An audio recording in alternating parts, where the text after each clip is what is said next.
Cette rencontre a commencé avec une brève introduction du ministre des Affaires étrangères, Cherif Mamat Zen, qui a planté le décor en rappelant le contexte de cette longue mission qui a commencé le 13 mars dernier. C'est une mission longue et difficile, mais les membres de la délégation ont gardé leur cohésion pour arracher un projet d'accord avec la plupart des groupes politico-militaires pour leur participation au dialogue national inclusif.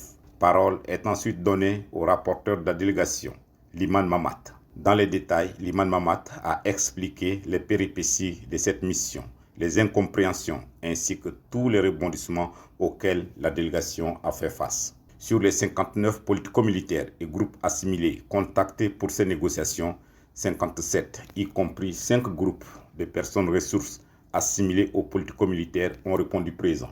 Après d'âpres négociations, le 30 juin 2022, un document a été soumis aux deux parties, a souligné Liman Mamat. La partie gouvernementale et 36 mouvements politico-militaires favorables à la poursuite des négociations ont accepté ce document, lequel sera la base du projet d'accord. Pour Liman Mamat, la mission confiée à la délégation gouvernementale et le comité technique spécial chargé des négociations avec les politico-militaires est bien circonscrite. Aussi a-t-elle été intransigeante sur certaines conditions posées par les politico-militaires qui relèvent des débats lors du dialogue national inclusif. La signature d'un accord pour la participation d'un grand nombre de politico-militaires en pourparlers profile à l'horizon. C'est une grande satisfaction pour le président du Conseil militaire de transition, général Mamat Idriss Déby Itno, qui a félicité la délégation gouvernementale pour le travail abattu, tout en exhortant ceux des politico-militaires, toujours indécis, à privilégier l'intérêt supérieur de la nation en acceptant le projet d'accord en vue de leur participation au dialogue national inclusif. Je voudrais profiter de ce micro, remercier très sincèrement aussi les politico-militaires qui ont accepté de signer,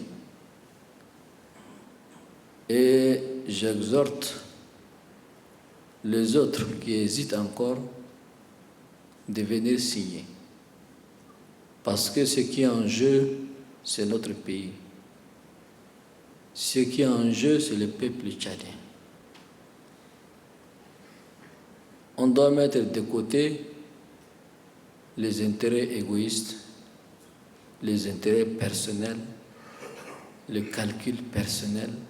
Pour le chef de l'État, général Mamat Idriss Déby Itno, l'on est enfin au bout du tunnel avec ses longs pourparlers de Doha. Son espoir est de repartir au pays avec tout le monde pour participer au dialogue national inclusif qui sera ouvert dans 2 semaines.